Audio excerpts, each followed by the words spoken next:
Hello good people and welcome to my channel. So like as I've introduced myself, my name is Chedi. I am a Nigerian resident in Helsinki, Finland. This channel I'm trying to create is just a kind of a media in which I'm trying to portray myself or trying to introduce myself, my way of life, the things I do for fun, and my line of interest. And like as I said, it is a channel in which I try to gossip myself.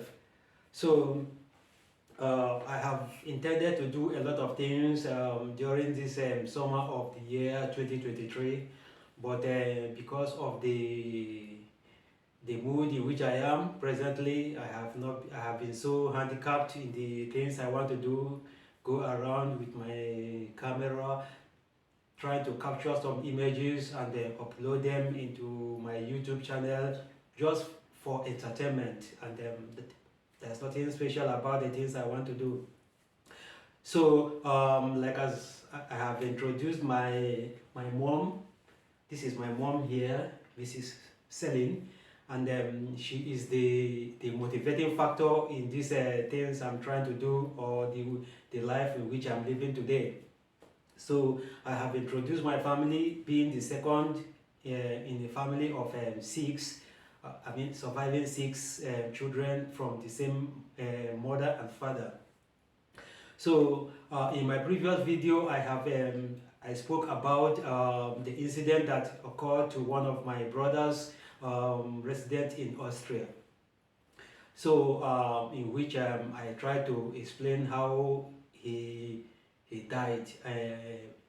He committed suicide and died, and took his child along with him. So it is a very sad situation, and I'm trying to console myself. I'm trying to position myself in a situation that I can be able to see the best way.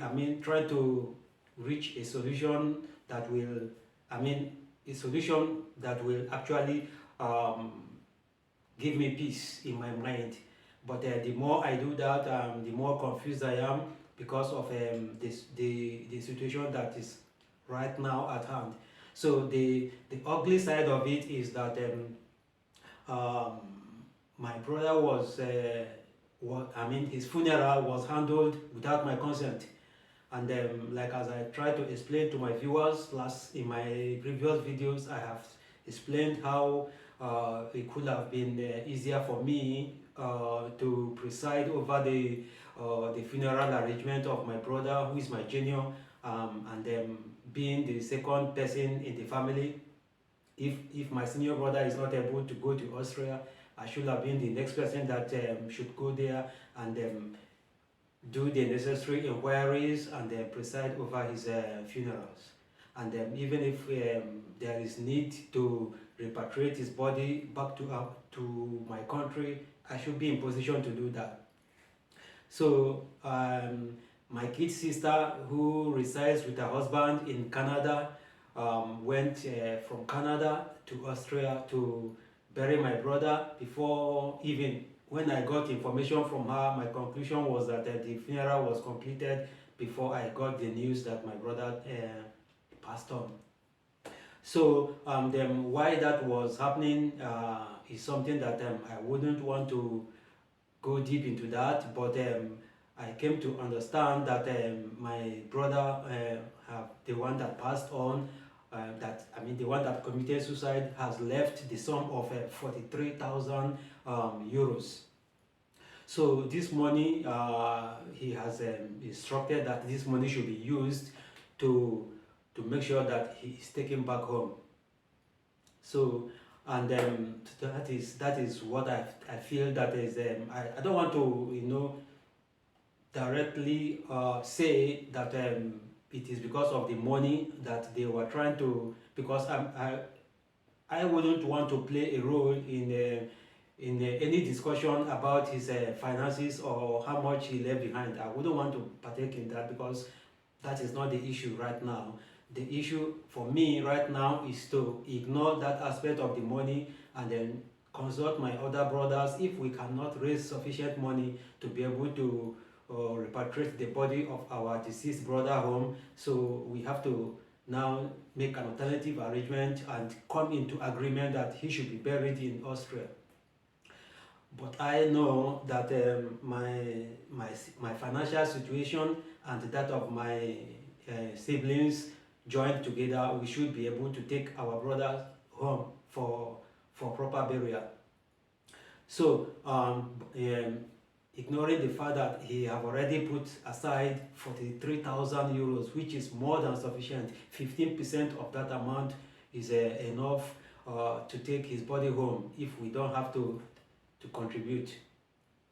So they have succeeded in diverting the money to direction which I don't know, and I'm not even after that.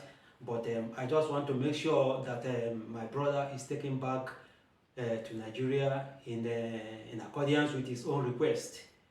Because if I have lived all my life, and I think I have few, probably, I don't know when it is going to be my turn, because death is inevitable. So it is something that will happen to everybody.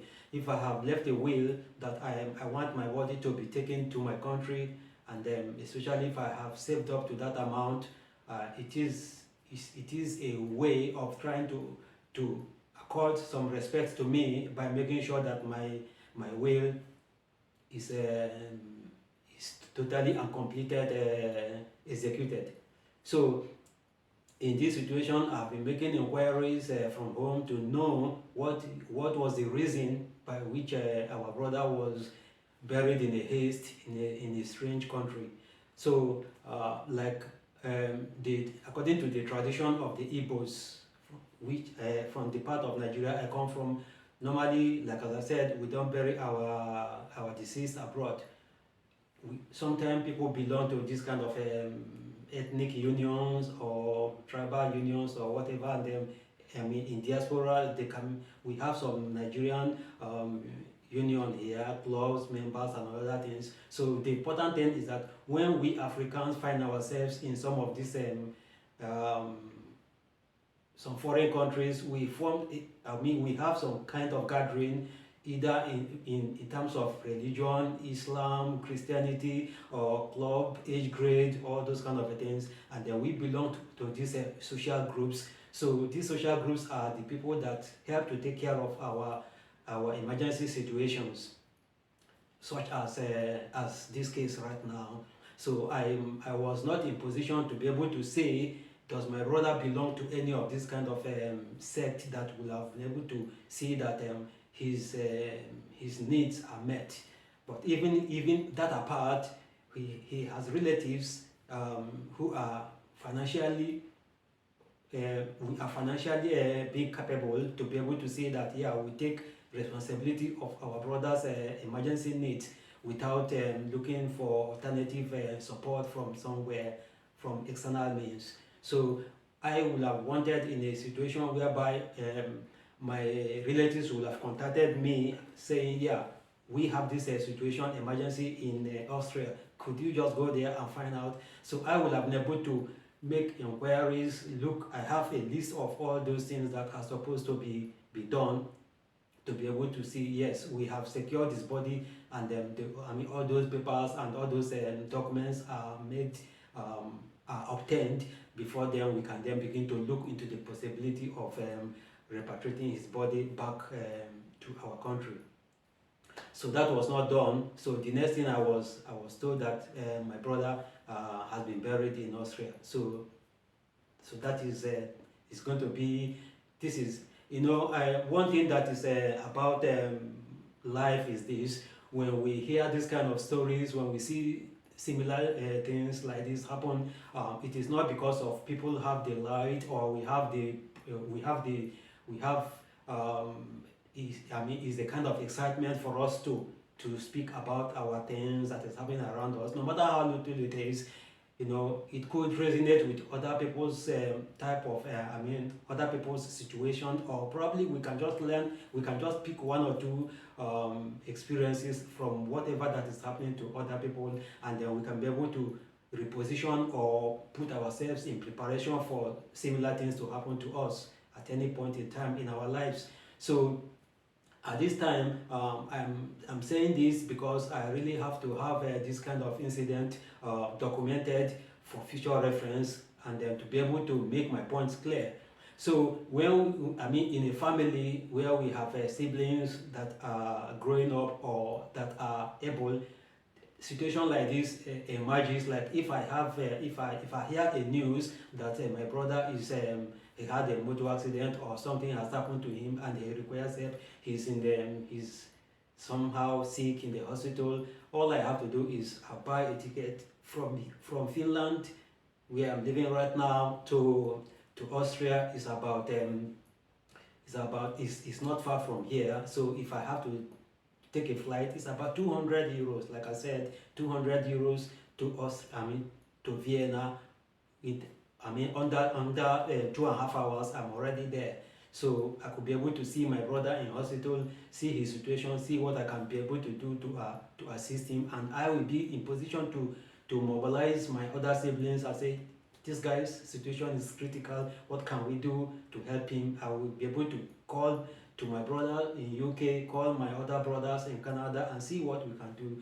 And that is why it is important to have siblings, to have people that can be able to support us, especially in a situation whereby we are not at home. We are all trying to survive. So those of us that are in diaspora, we know how difficult it is to stay away from home. So the next of kin, people that are with, even if you don't have people from the same kindred, so long as we speak the same language, or we come from the same Africa, we can be able to extend hand of assistance to each other in terms of need. So in this kind of a situation right now, that we are fortunate to have siblings, so why don't we make use of the opportunities we have as children of the same parents? Then we come together. If we want to make a decision, we should unilaterally make that decision and be responsible that, yeah, this is what we have decided to do. We have decided to take our brother home, and then we are taking him home at all costs. Or if there is any reason by which we are not able to take his body home, we are going to collectively make a decision that, yes, we are going to bury him here, and then we take responsibility for that. But not like one person will just go there, trying to ignore the rest members of the family, just go there, because she was able to get there on time before the rest of us, and then make decision, bury the guy there, go up and get all the bank transactions regarding the finances left behind, and absconded with it. So this is something that I find it weird, and I cannot find anything to justify that kind of behavior, because it is not supposed to happen between children of the same mother.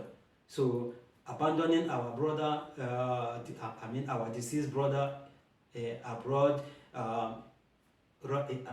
escaping with his money, is something that I find weird. I don't support that, and I cannot get any reason why that kind of thing should happen. So what I'm trying to do right now is that I have, since this incident happened, I have been making a frantic effort, trying to make a contact with people in Nigeria, trying to speak with them, trying to see what can be done to be to recover or recollect some of the important documents that could now lead into trying to reactivate that incident, the investigation again, put all the documents correct, and then see the possibility of exhuming the body, and then start again to make preparation to transport the body back to Nigeria. So this is the stage at which I am right now, but there is no way I can be able to do anything if the documents, everything, because I need the the immigration report, I need the police investigation report, I need the High Commission of Nigeria report, I need his passport, then I need the autopsy report. Then there are a lot of things has to be put into my hands, as in, because actually I am the next of kin. I am the next of kin because I am the second. This girl that went there, I mean, is much more junior to me. So there's no way she could have stood, abandoned her husbands and her children, and flew all the way from Canada to Austria to to hijack the funeral of our brother, and did it and absconded with the money. So this is something that I find it very, very weird. So I am speaking right now, and I am calling to her, Franca and Mike, wherever you two of you are, whatever plans you guys are making, I am saying to you, please return, go back to Austria. When you arrive at Austria, then notify me, and because I wouldn't want to go to Austria standing in staying in a hotel, not knowing what time that you guys are ready to come. Get to Austria, you give me an information that you are there, and I will now go there and stay in a hotel and find you wherever you are, and so that we can collectively make an arrangement on what to do with our brother. So this is what I expect.